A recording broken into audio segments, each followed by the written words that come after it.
This is my first time in a long while using a tiny device.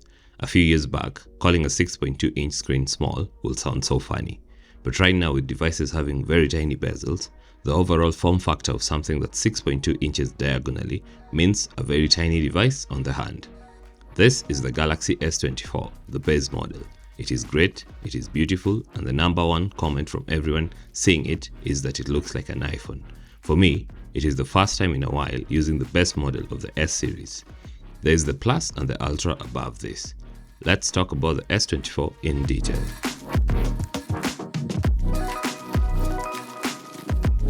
Compared to last year's best S23, Samsung has only subtly enhanced the Galaxy S24's aesthetics, but those subtle changes have a huge effect on the feel and the look of the phone. The device has a sleek flat-edged frame reminiscent of the iPhone 15 series. This new frame boasts a finish that's fingerprint and smudge resistant. The phone's build quality is robust with Gorilla Glass Victus 2 front and back, as well as sturdy armor aluminum framing the device. What's impressive is how light it is on the hand. I love how it feels, and throughout my use I've not been tempted to slap a case on it. However, it's quite slippery, so you might need to put a case on it. The Galaxy S24 features a 6.2-inch dynamic LTPO AMOLED display. This is only slightly larger than last year's model thanks to tinier bezels. And they are tiny. The screen gets exceptionally bright, reaching a peak of 2600 nits for incredible outdoor visibility. There's not a single time, even under the scorching sun we've been experiencing, where I've wished that the display got a little brighter for more visibility. The LTPO display tech that's being used here allows the phone to have an adaptive refresh rates ranging from as little as 1 Hz to as much as 120 Hz. This used to be a preserve of the Ultra model and now allows this small phone to enjoy remarkable power efficiency, which in turn extends battery life. The resolution of the display is still 1080p, and that's still perfect for the screen size and for the distance you'll be viewing the screen from your eyes. Samsung says the ultrasonic under-display fingerprint sensor has also received an upgrade, and the company is promising faster and more reliable unlocking. To me, it's still as quick and as reliable as it has always been. Being ultrasonic means you don't get the bright light flashes on other devices when unlocking the phone. This phone doesn't need a light to shine under the prints of the camera underneath the display so as to unlock. The Galaxy S24 comes equipped with the same triple lens camera setup as the S23. There's a 50 megapixel main camera, a 12 megapixel ultra-wide sensor, and a 10 megapixel telephoto with 3x optical zoom. However, Samsung has concentrated its efforts on refining the image processing. The results are immediately noticeable. Images captured by the S24 exhibit improved color accuracy and a marked reduction in the over-sharpening that was a characteristic of the previous models. We saw this as a complaint from the S23 series. Tones are now more balanced, lending a natural feel to photos that was often lacking before. These improvements extend across all three lenses, making for a more consistent shooting experience, and you'll notice this when shooting with the S24. This is the first time I've been confident to shoot my TikToks with the Galaxy S series, because normally I use an iPhone as I am assured of video quality and stability even in uncertain lighting conditions. The new tech on the S24 has made me a lot more confident on the output in videography. However, I still believe there needs to be a little improvement with the camera's reaction when lighting conditions suddenly change while shooting. Under the hood, the Galaxy S24 is powered by the Samsung Exynos 2400 processor. In the US, you get the Snapdragon processor. The model I have been using has 8 gigs of RAM and 128 gigs of storage, which is not the model you'll be getting probably in Kenya. In Kenya, you'll be getting 8 gigs and 256 gigs as base, or 12 gigs and 256 gigs as base. For me, everything has been very snappy, and tackling daily issues hasn't been a problem. I am not a gamer, but other reviewers online focusing on that have had no issues, and you should check out some of those reviews if you're a gamer. My only issue has been with Android Auto not working okay with GPS, and with overheating when the phone is being used outdoors or when I'm having a hotspot connection. I've talked about this and more on the 24-bit podcast, which you should watch, and it's linked down below. The phone ships with Android 14 and Samsung's One UI 6.1 interface. Samsung has woven AI features throughout the system, and they're calling it Galaxy AI. I think it's time to list down these AI features. Okay, so the Samsung Galaxy S24 has a couple of AI features.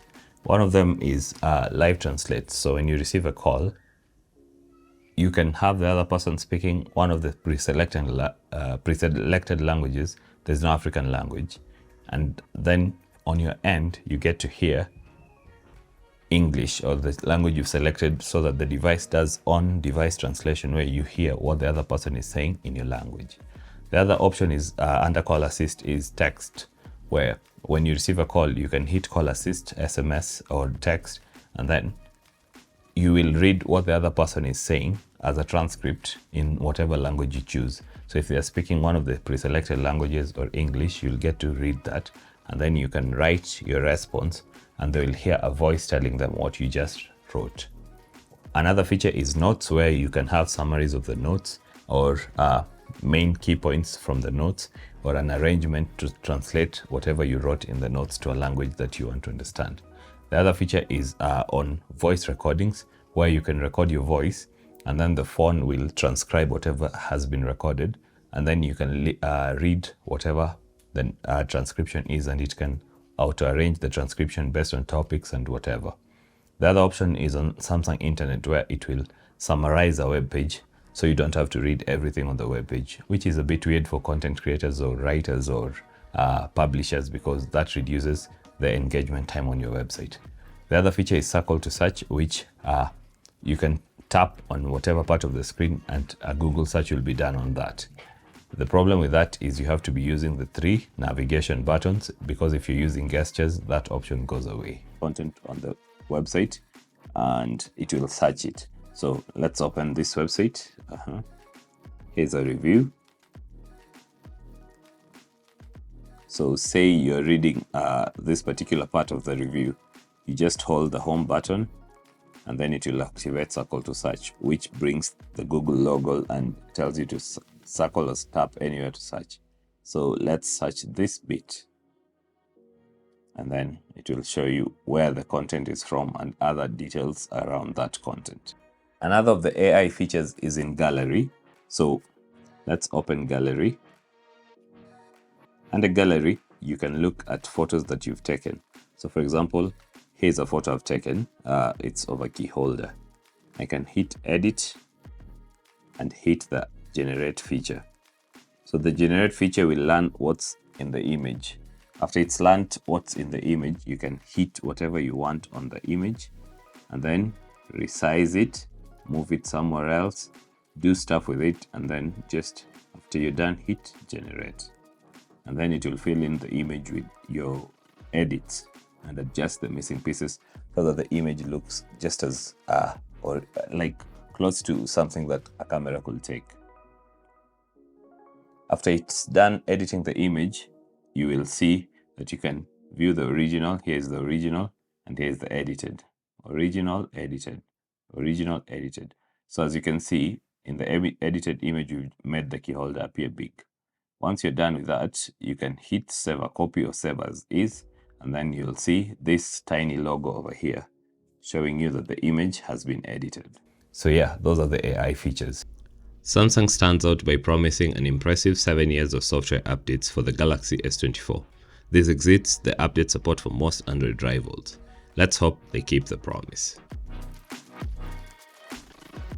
The Galaxy S24 ships with a 4000 mAh battery. There's still no charger in the box, and the phone only supports 25-watt wired fast charging. Wireless charging is capped at 15 watt. You will need to buy those accessories separately, remember that. I've had no issues with battery life throughout my use with the phone. It's a full day of use type of device, and this is with social media, web browsing and light camera work. You could call that light use because I'm not a very heavy smartphone user. If you're a heavy user, you may have a worse battery life experience. And charging the device will take you quite a while. I wish Samsung went with a 45 watt fast charging at least. The main problem with Samsung's offering is pricing. These phones are expensive. However, right now, prices are much cheaper than what was announced at launch. This is thanks to the Kenyan shilling gaining over the US dollar but we still lack what we see in other countries where you can get massive price drops or offers. Here, a particular price point can stay like that for a long while, and there are no incentives on why to buy the device and trade-in options that are robust as in other markets. Here's the thing though, the price brand cut is quoting right now, and for the number of years the phone will get support, one can argue that you're getting good value for money. But someone getting it in a few months when it's even cheaper or reused or refurbished will argue that they're getting an even better deal. What are your thoughts? Will you consider this phone? Let me know in the comment sections below, and remember to subscribe.